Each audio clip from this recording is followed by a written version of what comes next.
Donc, la commission des affaires économiques a entendu, vous le savez, au cours des 2 derniers mois, les PDG du groupe Michelin, Sanofi France, et poursuit ce matin ces auditions qui portent sur des entreprises essentielles de notre industrie. Et donc, j'ai le plaisir de recevoir dans ce cadre les représentants dirigeants du groupe Stellantis. Nous sommes heureux d'accueillir Monsieur Jean-Philippe Imparato, qui est directeur de la région Europe, directeur général de la région Europe élargie du groupe Stellantis, accompagné par Madame Marion Béret, directrice de la communication et des affaires publiques France de ce groupe, que nous saluons également. Alors, je pense pouvoir dire au nom d'un certain nombre que nous aurions également été ravis d'accueillir Monsieur Carlos Tavares, qui ne peut pas participer personnellement à cette audition. Bon, sachez en tout cas que c'est extrêmement important pour nous d'avoir les dirigeants des groupes et de grandes entreprises, d'autant plus que, évidemment, toutes ces grandes entreprises bénéficient sous une forme ou une autre de la puissance publique, et donc notre représentation nationale tient évidemment à ce que les dirigeants soient auditionnés. Je poursuis mon propos liminaire, et évidemment nous passerons ensuite aux interventions de chacun des groupes parlementaires. Nous souhaitons évoquer avec vous vos choix, les perspectives de votre groupe en France, plus largement les défis très importants que doit relever la filière automobile dans le cadre, nous le savons tous, d'une concurrence internationale particulièrement vive, souvent déloyale d'ailleurs. Le groupe Stellantis est devenu une multinationale majeure au niveau mondial. Il a connu au cours des derniers mois, par ailleurs, une baisse de chiffre d'affaires en Europe, plus encore en Amérique du Nord, et cela suscite, bien entendu, beaucoup d'inquiétudes.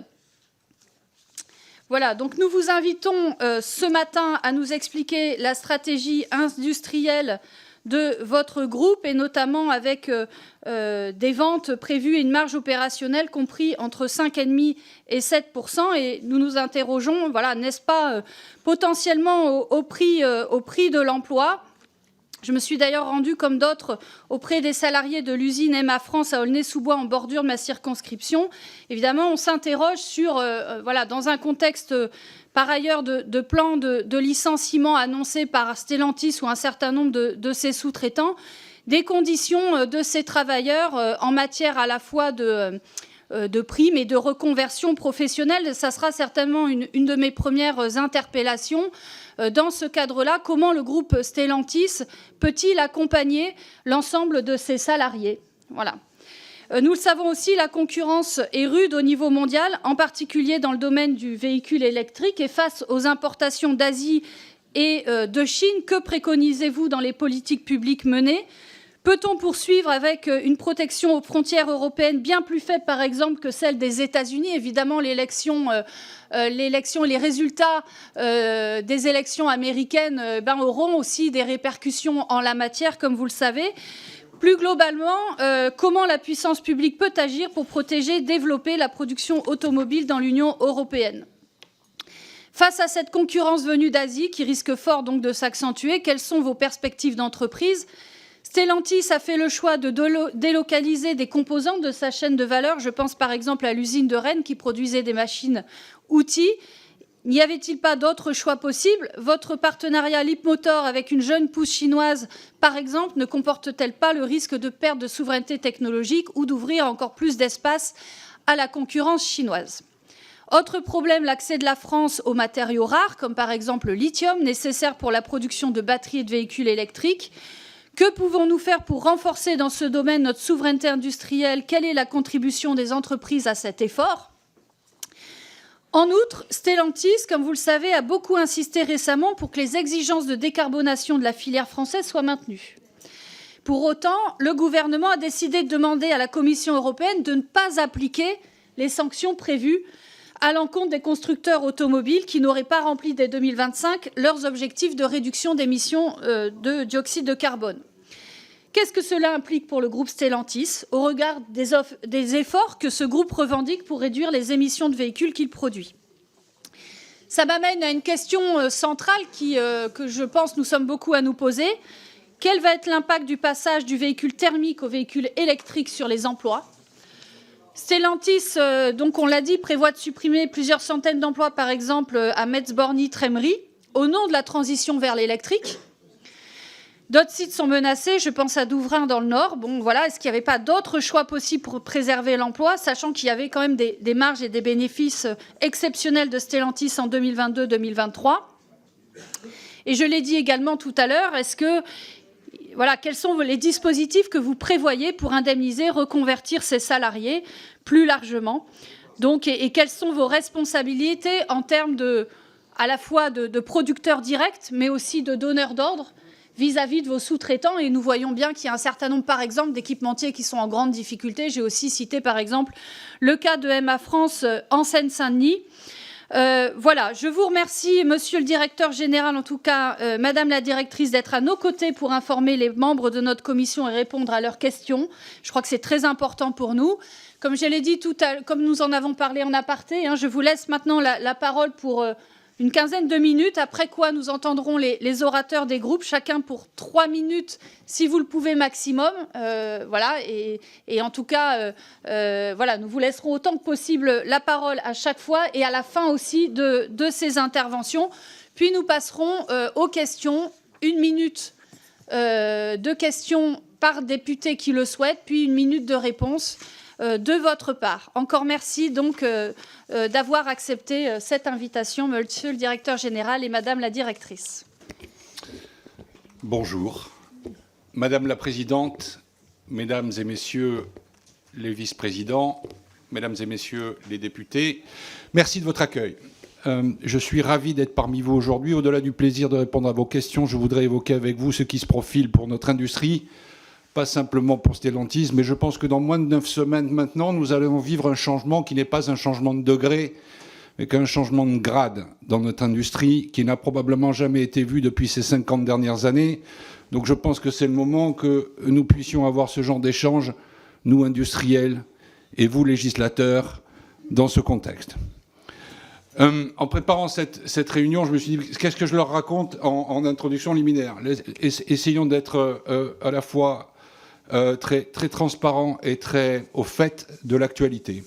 Bon, Jean-Philippe Imparato, j'ai 58 ans, je suis né à Sète, dans le sud de la France. J'ai fait toute ma carrière dans le groupe, d'abord PSA, chez Automobile Peugeot à partir de la fin des années 90, d'abord en Bourgogne, ensuite dans la région lyonnaise et enfin à Toulouse, avant de prendre un certain nombre de responsabilités qui m'ont conduit après à devenir directeur général de Automobile Peugeot en 2016, puis le président d'Alfa Romeo en 2021, le patron des véhicules utilitaires monde du groupe, et depuis quelques semaines maintenant, le patron de l'Europe. Donc j'arrive sur l'Europe, mais enfin je connais un peu ce métier pour l'avoir pratiqué et pour m'être fait enseigner les rudiments de ce métier dans vos circonscriptions, j'irai jusqu'à dire dans vos villages, parce que je suis au contact depuis le début de ma carrière avec des concessionnaires et des agents qui sont au nombre de 4000 en France et qui représentent à peu près 50 000 personnes qui travaillent, encore une fois, dans vos villes et villages depuis 30 ans.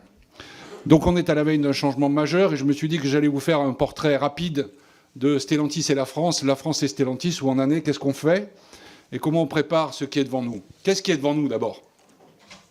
D'abord, ce n'est pas une surprise.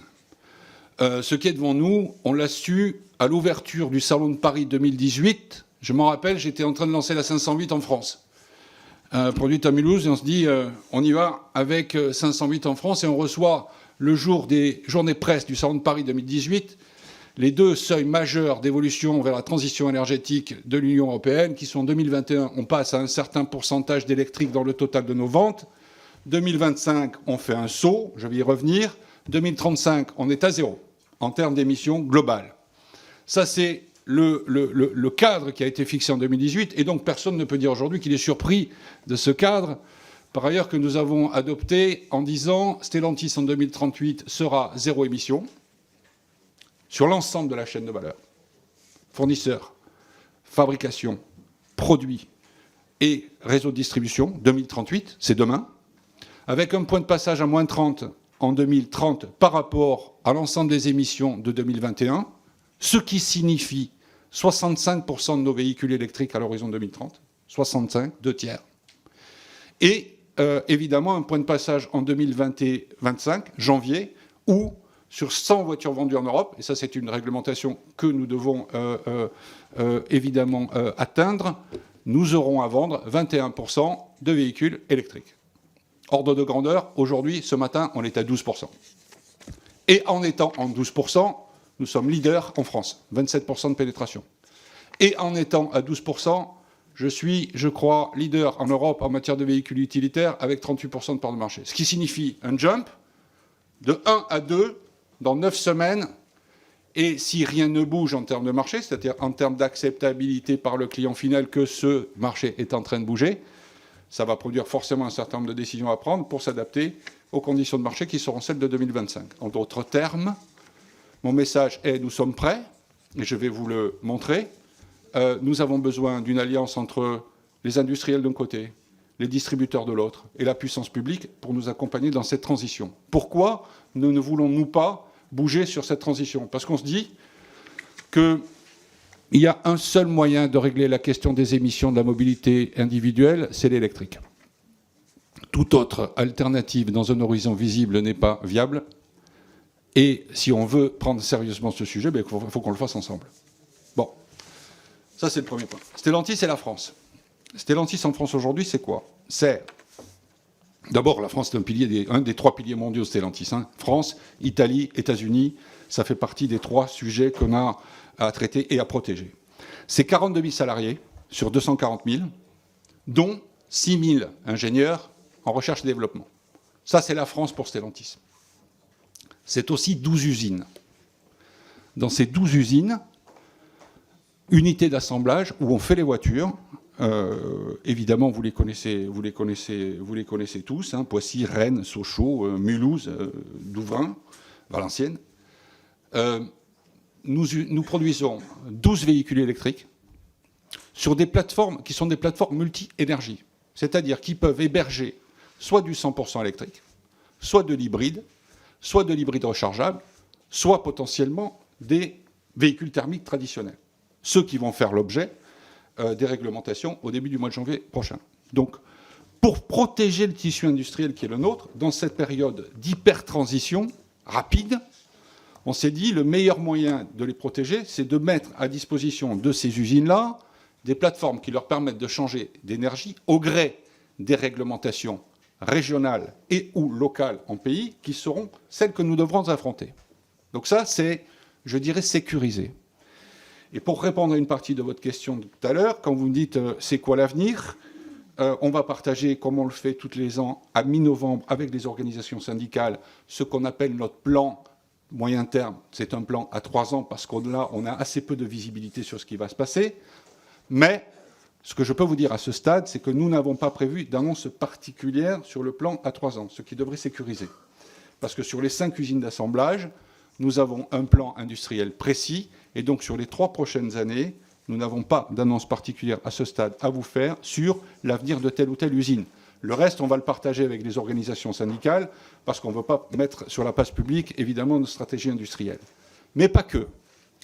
En France, vous avez 5 usines d'assemblage qui font des voitures, mais vous n'avez pas que ça. En France, vous avez 7 usines d'organes et de composants qui sont engagés dans un avenir électrique. Et le meilleur moyen de les protéger ou de limiter l'impact sur ces usines de la transition qui est devant nous, encore une fois, on a alloué à chacune de ces usines des composants essentiels à le maintien de leur activité. Pour faire simple, Trémery. Trémery, avec un investissement de 288 millions, va faire des moteurs électriques.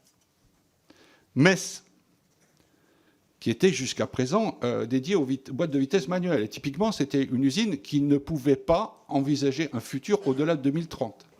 Metz, ça va faire des boîtes IDCT, c'est-à-dire les boîtes de vitesse qui vont avec les moteurs électriques. On a Charleville. Charleville faisait quoi? Il faisait des culasses de moteurs thermiques. Il va fabriquer demain des carteurs de moteurs électriques. Valenciennes. Valenciennes était traditionnellement associée à la production de boîtes de vitesse manuelles et automatiques.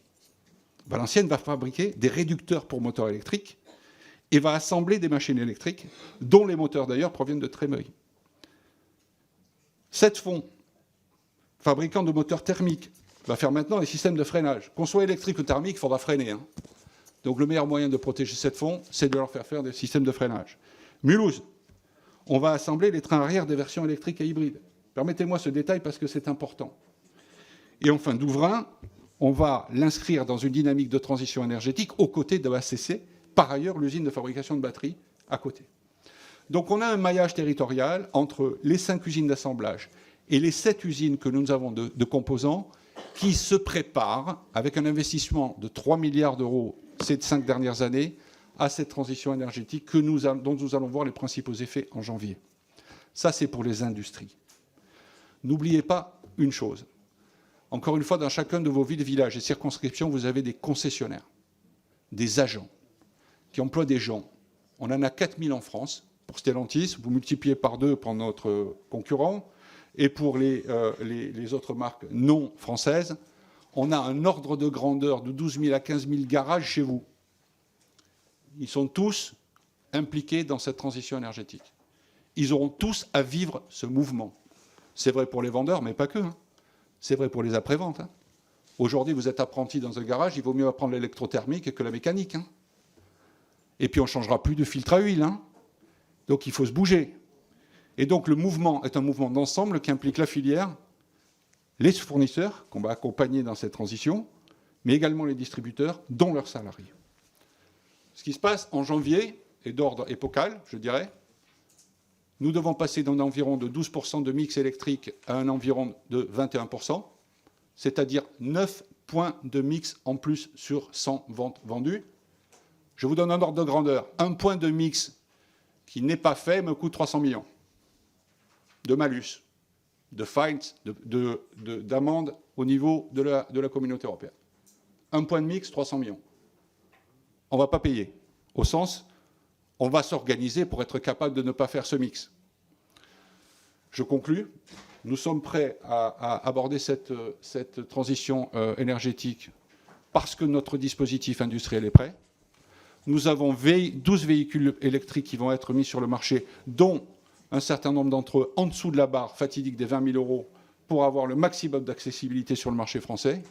Nous pensons qu'il est important que la puissance publique se mobilise avec nous pour travailler sur comment est-ce qu'on motive les clients à embarquer cette transition électrique, comment on protège les réseaux en matière notamment de véhicules d'occasion pour qu'ils soient protégés sur cette transition électrique, et comment, de manière générale, on pousse une chose qui est évidente dans la plupart de vos circonscriptions, le réseau de recharge.